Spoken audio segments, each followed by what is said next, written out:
स्वेदन पे आ जाओ आप। बहुत ब्रीफ है और बहुत इजीली याद होता है, फटाफट देखो। स्वेदन जो है वात कफज विकारों में काम आता है ओबेसली।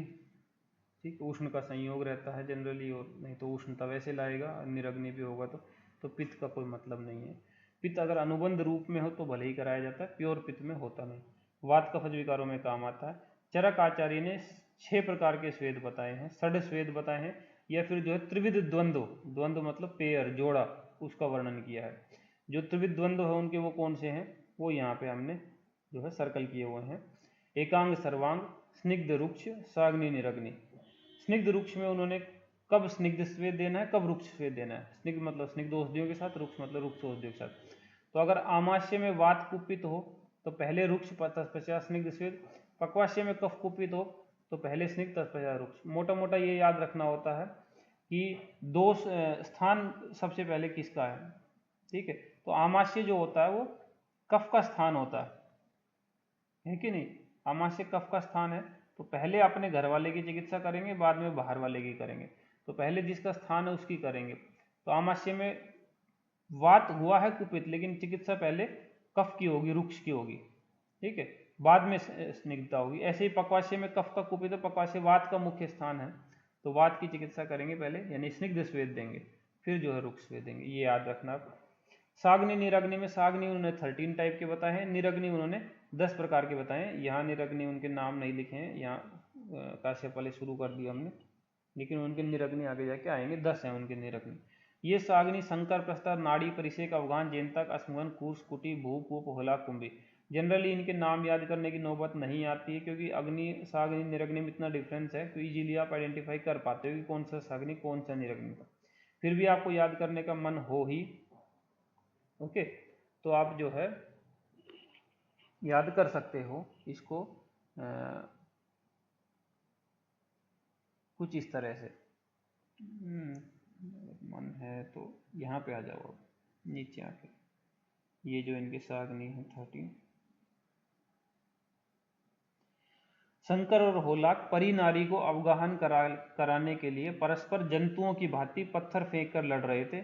इससे कुटी की भू पर रखे कुंभ जो है वो कर्ष हो गए, यानी क्रश हो गए, टूट गए, दोनों कूप में गिर गए। अब इनमें कुछ भी नाम नहीं, शंकर से शंकर हो जाएगा, होलाक से होलाक हो जाएगा, सीधे सीधे नाम है। शंकर है, होलाक है, परिनारी से परिषेक हो जाएगा, नारी से नाड़ी हो जाएगा, अवगाहन से अवगाहन हो जाएगा। परस्पर जंतुओं की भांति पत्थर फेंक कर लड़ रहे थे, तो परस्पर से जो है आपका प्रस्तर हो जाएगा, जंतु से जेनताक हो जाएगा, पत्थर से अस्मगन हो जाएगा। कुटी की भू पर रखे कुंभ क्रश हो गए, तो कुटी, भू, कुंभ और कर्ष ये हो जाएंगे। कूप में गिर गए तो कूप हो जाएगा। 13 के 13 कंप्लीट हो जाएंगे। इन केस आपको कभी लिखना हो, बाकी वैसे आपको ये इजीली नाम से पता चलेंगे कि साग्नि वाले हैं, क्योंकि निरग्नि वाले एकदम अलग स्टाइल के हैं। काश्यप आचार्य ने 8 प्रकार के स्वेद बताए हैं। ठीक है, तो कई बार काश्यप के ना पूछ के बच्चों में स्वेद पूछ लेता, तो क्योंकि काश्यप पीडिया की है तो बच्चों में स्वेद वही 8 प्रकार के उन्होंने बता रखे हैं। शंकर, प्रस्तर, नाड़ी, परिषेक, अवगान, हस्त, प्रधेय, उपना, स्वेद, ये उनके 8 हैं। ओके, ठीक है। काश्यप ने जो है जो इनके अपने 13 हैं, ठीक है, वो नहीं मान के अपने 8 प्रकार के बता रखे हैं। हस्त है, उपनहा है और प्रधेय है, ये थोड़े यूनिक जो है उन्होंने ऐड किए हैं। हस्त है, प्रधेय है और उपनहा है, और उसमें भी हस्त वाला स्पेशली। बाई चांस अगर आपको याद करने का मन करे पूरा का पूरा काश्यप के 8 स्वेद, तो हमने यहाँ पे रेड कलर में लिखा है, काश्यप और शंकर ने अपने हस्त से परी का उपवास तोड़वाया और उसके देह का अवगाहन कर नाड़ी प्रस्तर किया। तो काश्यप का शंकर हो गया, प्रस्तर से, हस्त से जो है हस्त हो जाएगा, परी से आपका परिषेक हो जाएगा, उपवास से उपनाह हो जाएगा, और क्या नाम है इसका, देह से प्रदेह हो जाएगा, और नाड़ी से नाड़ी स्वेद हो जाएगा, प्रस्तर से प्रस्तर हो जाएगा। मोटा मोटा आप हस्त पे फोकस करना। हस्त स्वेद जो है 4 महीने तक बताया। हस्त स्वेद क्या होता है, अपने हाथ को अग्नि पे गर्म किया और फिर उस हाथ को ही बच्चे पे लगा दिया, तो उससे क्या होता है कि बच्चा 4 मास तक का, 4 मास से बढ़ा नहीं, टिल 4 मंथ्स इतना नाजुक और इतना वो है कि आप उसमें उष्णता की मात्रा डिसाइड नहीं कर पाओगे अगर आप डायरेक्ट हीट अप्लाई कर रहे हो। तो इस डर की वजह से मे बी कि ये ध्यान में रखते हुए आचार्य ने हाथ से ही स्वेदन देने को लिखा, क्योंकि आप अपने हाथ को तो एक लेवल तक ही गर्म कर सकते हो, थोड़ी जला दोगे उसको। तो आपका हाथ अगर सहन कर ले रहा है वो हीट, तो बच्चा भी सहन कर लेगा। तो अपना हाथ तपाओ, बच्चे पे लगाओ, तपाओ, बच्चे पे लगाओ। तो ये 4 मास तक के बच्चे के लिए एक उन्होंने पट स्वेद दिया है। 6 वर्ष के पश्चात शोधन काल में अगर सूल वगैरह हो तो पट स्वेद का प्रयोग करते हैं। फिर उन्होंने एक आवस्थिक स्वेद वर्ड दिया है। आवस्थिक स्वेद का मतलब कुछ भी नहीं है, मतलब कि अवस्था देख के, स्टेज देख के, कंडीशन देख के स्वेद का प्रयोग करो। लेकिन एग्जाम में पूछ लेता है तो आवस्थिक स्वेद, तो कृष और मध्यम वय के बालकों को आवस्थिक स्वेद काश्यप ने कह रखा है। अच्छा, स्वेदन अगर ज्यादा हो जाए मान लो, तो अतिस्विन की जो चिकित्सा है वो काश्यपाचार्य ने विसर्प रोग के समान बताई है। तो कवि करके याद रख लेते हैं, कैसे काश्यप, वी से विसर्प, अतिस्विन की चिकित्सा, क्योंकि आगे चरक वाग्भट ये लोग भी, सारंगधर भी बताएंगे, तो काश्यप की विसर्प के समान है। मोरल दोनों सबका सेम ही है, लेकिन किसी ने नाम दे दिया ग्रीष्म ऋतुचर्या, किसी ने विसर्प दे दिया, किसी ने शीतोपचार दे दिया। घूम फिर के बात वही है कि ठंडा ठंडा प्रयोग जो है करना है।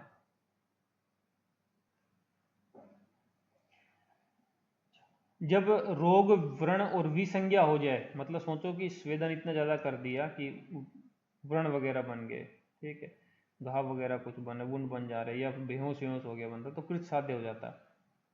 गलकर्ण, शिरोमण्य, कर्ण, अक्षि चिबुक, ऊर, अभिसंध रोग के कारण शोथ होने पर प्रदेश वेद का प्रयोग करना चाहिए। ये प्रदेश वेद की इंडिकेशन है, प्रदेश वेद कब कब करना चाहिए। और नेक्स्ट पॉइंट देखो, सुखपूर्वक स्वेदन करने के लिए मुख में कपूर धारण करने अथवा खंडयुक्त अमल वेतस या अमल रस फलों या शर्करा युक्त मृदु का मुनक्खा धारण करना चाहिए। निरग्नि स्वेद 10 है, पूछ लिया करता है कौन से हैं कौन से नहीं है, तो बेटर हो कि आपको नाम याद हो। चरक का श्लोक ही लिखा है, व्यायामम उष्ण सदनम गुरु प्रावरणम क्षुधा बहुपानम भय क्रोध उपनः आहवात, पर डिटेल आप चैप्टर में जाके चरक सूत्र 14 में देख सकते हैं। जेनताक स्वेद जो है वो हेमंत ऋतु में यूज होता है। ये बात आपको जेनताक स्वेद के अंदर नहीं मिलेगी, ये बात आपको हेमंत ऋतुचर्या में मिलेगी कि जेनताक स्वेद जो है यूज करना चाहिए हेमंत ऋतुचर्या में। बहुत कॉमनली पूछा जाता है, इसलिए हमने याद रखने के लिए जय हो याद कर लिया। जय हो बड़ा आसान सी चीज है, जय हो। तो जय से जो है जेनताक, है से जो है हेमंत। स्वेदन का अति योग देखो, स्वेदन के अति योग में कंप्लीट करने दो एक बार मुझे। स्वेदन के अति योग में जो है ग्रीष्म ऋतुचर्या जो है प्रयोग करनी चाहिए चरक के अकॉर्डिंग, अगर ज्यादा हो जाए तो, और मधुर स्निग्ध शीतल आहार विहार का प्रयोग करना चाहिए। चरक आचार्य ने चरक सूत्र 22 में जहाँ पे उनके स्तंभन योग्य पुरुष गिनवाए गए, तो वहां पे अति स्वेदन का नाम लिखा है, तो इसका मतलब ये है कि अति स्वेदन में स्तंभन किया जा सकता है। और जो ग्रीष्म ऋतुचर्या मधुर स्निग्ध शीतल आहार दे रही है, एक तरह से स्तंभन ही है, लेकिन फिर भी उन्होंने स्वेदन के अति योग की चिकित्सा लिखते वक्त वो एग्जैक्ट वर्ड स्तंभन यूज नहीं किया है। और आपको पता है कि आयुर्वेद में एग्जाम में वो वर्ड के पीछे भागते रहते हैं, तो इसलिए, हालांकि वाग्भट का नीचे जो लिखा है देखो, वाग्भट का स्वेदन का अति योग, वहां पे उन्होंने स्तंभन यूज किया है वर्ड, स्तंभन चिकित्सा। चरक का भी मतलब वही है, लेकिन स्तंभन वर्ड यूज नहीं किया है। हालांकि स्तंभन के योग्य पुरुषों में अतिस्वेदन का उल्लेख आया। चरक के अतिस्वेदन में पित्त प्रकोप कहा गया है। सुश्रुत और वाग्भट ने अतिस्वेदन से पित्त और रक्त दोनों का प्रकोप लिखा हुआ है। अब आता है कि किस स्थान पे कितना स्वेदन देना चाहिए। ठीक है, ये बहुत ही आसान है याद करना। वैसे आप याद करोगे, रटते रहोगे तो हर बार कुछ ना कुछ गलत हो जाएगा, हल्का सा समझ लो इसको। चरक, सारंगधर, काश्यप और वाग्भट 4 आचार्यों के मत यहाँ पे लिखे हुए हैं। स्थान है वृषण, हृदय और दृष्टि।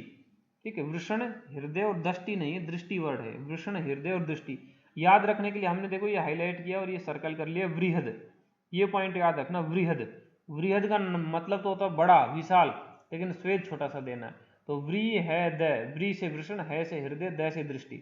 इन तीनों पे चरक और सारंगधर के अकॉर्डिंग या तो निषेध है, या तो मति दो, या तो देना है तो मृदु दो।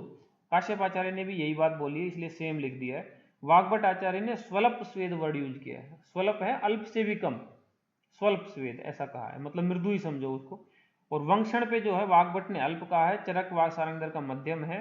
काश्यप आचार्य ने वंक्षण के साथ साथ संधि और सेफ वर्ड भी लिखे हैं कि वंक्षण हो, संधि हो, सेफ हो तो मध्यम देना है। शेष अंगों पे आवश्यकता अनुसार दे सकते हैं। वाग्भट के स्वल्प और अल्प में भी याद रखना भैया, ठीक है, ये थोड़े कंफ्यूज कर सकते हैं। और वैसे वृहद वाला जो है वो आपको ये याद दिलाएगा कि ये 3 ऐसी स्पेशल जगह थी जहाँ पे थोड़ा बच के रहना, या तो निषेध या तो मृदु देना है, वाग्भट के अनुसार स्वल्प देना है। स्वेदन जो है रोग, ऋतु, रोगी के बल अबल अनुसार जो है करना चाहिए। स्वेदन इन जगहों पर निषेध है। सुश्रुत, वाग्भट और सारंगधर जो है वो 4 प्रकार मानते हैं स्वेदन के, वो हमने नीचे लिखा हुआ है। यहाँ पे आप नीचे जाके देखो, तो याद रखने के लिए सुवासा सुश्रुत, वाग्भट, सारंगधर। सुवासा, ये एज ए सिंगल नेम याद कर सकते हो, सुवासा। सुवासा के स्वेद प्रकारों से ताऊ को उपद्रव हुए। ताऊ उपद्रव, ता से ताप, ऊ से उष्म, उपद्रव उपनाह और द्रव, तो ताप उष्म उपनाह और द्रव, ताऊ को उपद्रव हुए। ठीक है, ताप उष्म उपनाह और द्रव, ये 4 भेद हैं, इजीली याद हो जाएंगे, तीनों आचार्यों के ये 4 भेद है। ये द्रव स्वेद का क्या फंडा है? द्रव स्वेद के लिए स्पेशल बात कही गई, वात और कफ के साथ अगर पित्त का भी अनुबंध हो तो द्रव स्वेद का यूज करना चाहिए। ठीक है, सुश्रुत आचार्य ने निरग्नि स्वेद के लिए कहा है कि कफ मेदान्वितो वायु, यानी वात के साथ अगर कफ और मेद युक्त हो तब निरग्नि स्वेद का यूज करना चाहिए। बहुत कॉमनली पूछा जाएगा कि वात के साथ कफ मेद का युक्त हो तो कौन सा, या पित्त अनुबंध हो तो कौन सा, ये याद रखना। अच्छा, इनके जो निरग्नि स्वेद हैं वो 8 हैं आचार्य सुश्रुत के। निवात, आतप, गुरु प्रावण, नियुद्ध, आहव, व्यायाम, भार धारण, अमर्ष, जबकि चरक आचार्य के 10 थे। चतुर्विध जो स्वेद प्रकार है इनके, ताप, उष्ण, उपनाह और द्रव, उनको 2 प्रकार से यूज कर सकते हो, या तो संपूर्ण देह पे यूज कर सकते हो, या तो देह के किसी अवयव पे, यानी कि एकांग सर्वांग वाली बात होगी। अब सुश्रुत और सारंगधर, इन दोनों आचार्यों ने कुछ कैटेगरी बनाई है। कुछ ऐसी डिजीज है जिनमें पूर्व में स्वेदन करना चाहिए, डिजीज कहो या कंडीशन कहो उनको, कुछ ऐसी है जिनमें पश्चात में करना चाहिए, कुछ में ऐसे है उसके पहले और पश्चात दोनों में करना चाहिए। पूर्व में तो जो है वो पंचकर्म वाली चीजें हैं, नस्य है, वस्ती है, शोधन योग्य कोई है तो पूर्व में करना चाहिए। पश्चात में शल्य निकालने के उपरांत उपद्रव रहित मूड गर्भ सम्यक प्रजाता, इनमें पश्चात में करना। वाग्भट ने हालांकि पुष्पिता गर्भिणी इनमें निषेध ही लिखा है।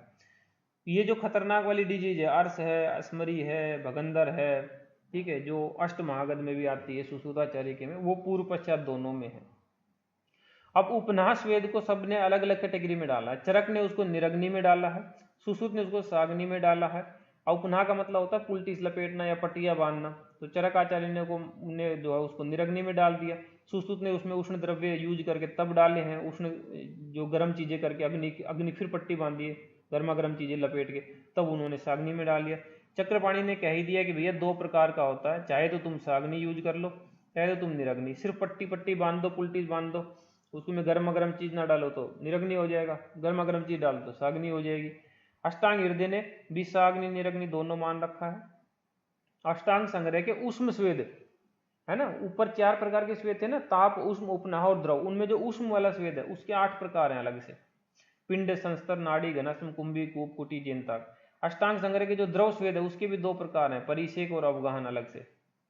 सूतिका जो है उसको सुश्रुत आचार्य ने पश्चात स्वेदन में रखा है कि पश्चात में स्वेदन करना चाहिए, इंडिकेटेड है। वाग्भट ने कॉन्ट्रा इंडिकेट किया हुआ सॉरी। पिंड स्वेद और संकर स्वेद जो है इसके 7 आसन है, आसन मतलब पोस्चर, लेफ्ट लेटरल लेट के, फिर प्रोन, सुपाइन, राइट लेटरल बैठ के, इस तरह करके पिंड स्वेद या संकर स्वेद के 7 आसन बताए जाते हैं। एग्जाम में क्वेश्चन आता है, तो इतना ही पूछा जाता है कितने आसन है, तो 7 कौन कौन से, इस पर कभी ज़्यादा ध्यान दिया नहीं हम लोगों ने। अष्टांग संग्रह जो है निरग्नि स्वेद जो है वो 11 मानते हैं, ठीक है, और वही निरग्नि जैसे सुश्रुत आचार्य कहते हैं मेद कफान्वित है, तो मेद कफ आवृत वायु में देनी चाहिए, ये 11 जगह लिखी हुई है। ओके, और वात और पित्त के मिले होने पर पूर्व वर्णित उपनाह द्रव्यों को बिना गर्म करके भी बांध सकते हैं, ये भी इन्होंने एक बताई कि वात पित्त हो तो उपनाह द्रव्यों को भी निरग्नि यूज कर सकते हैं। अष्टांग संग्रह ने निरग्नि स्वेद जो है उनकी संख्या का कोई उल्लेख नहीं किया, लेकिन गिनने पे 10 ही आते हैं जैसे चरकाचार्य के हैं। अच्छा, ये वो वाली बात है, अष्टांग हृदय जो वंक्षण और वो वाली बात है, स्वल्प और अल्प वाली, ठीक है, तो ये बात हमने फिर से रिपीट कर दी, हालांकि हमने इसको वहां भी लिख लिया था पीछे जो हम ये अच्छा, वृहद में जो वृषण है, ठीक है, उसको कभी वृषण ना लिखा है, मुस्क लिखा आ जाए तो पहचान लेना, कभी मुस्क और वृषण अलग अलग समझने लगो, सेम ही चीज थी। हारित ने सप्तविध स्वेद बताए हैं, 7 प्रकार के स्वेद बता रखे उन्होंने, बालू का स्वेद, फल, लोस्टर, घटी, वाष्प, जल, अग्नि, ज्वाला। जनरली जो है यही पूछता है कितने हैं, अंदर नहीं पूछता है, ठीक है, बाई चांस पूछ भी ले तो भी आप इजीली याद कर सकते हैं, ऐसी कोई बड़ी बात नहीं है।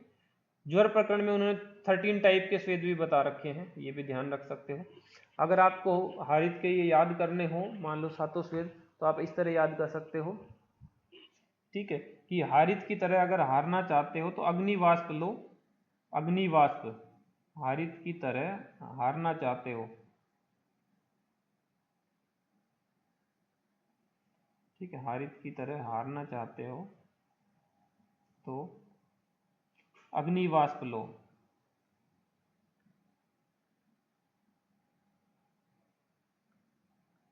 ठीक है, अग्निवास्प लो। जल फल बल घटेगा और 7 बार हारोगे। जल जल फल बल, जल फल बल, जल फल बल घटेगा और 7 बार हारोगे। तो 7 बार हारोगे मतलब 7 भेद हैं, ठीक है। और ये अग्नि वाष्प लो, तो अग्नि स्वेद वाष्प स्वेद, लो से लोष्ट्र स्वेद है, ठीक है। और जल फल बल घटेगा, तो जल है, ठीक है, और फल स्वेद है, और ये बल से बालू का स्वेद है, ये याद रखना, ठीक है। और ये काम चल जाएगा आपका। अच्छा, और कितना हो गया? अग्नि हो गया, अग्नि ज्वाला, वाष्प स्वेद, लोष्ट्र स्वेद, जल स्वेद, फल स्वेद, बालू का स्वेद, घटेगा से घटी स्वेद, 7 तो हो जाएंगे, ठीक है। भेल ने 8 स्वेद माने हैं, तो 8 स्वेद भेल की भूल भुलैया, भेल की भूल भुलैया में, जैसे भूल भुलैया में इंसान यहाँ से घुसता है फिर लौट आता है फिर ऐसे ही घूमता रहता है, तो ये 8 बनता रहता है। तो 8 स्वेद हैं भेल के। शंकर प्रस्तर से उद्घोष्ट ऐसे इसने 8 स्वेद मान रखे हैं, ठीक है। पीछे काश्यपाचार्य के भी 8 स्वेद थे। कुटी स्वेद को रुक्षतम स्वेद माना जाता है। वंगसेन के भी 8 ही स्वेद के भेद हैं। तो इस तरह करके जो है ये स्वेदन वाला जो है वो खत्म होता है।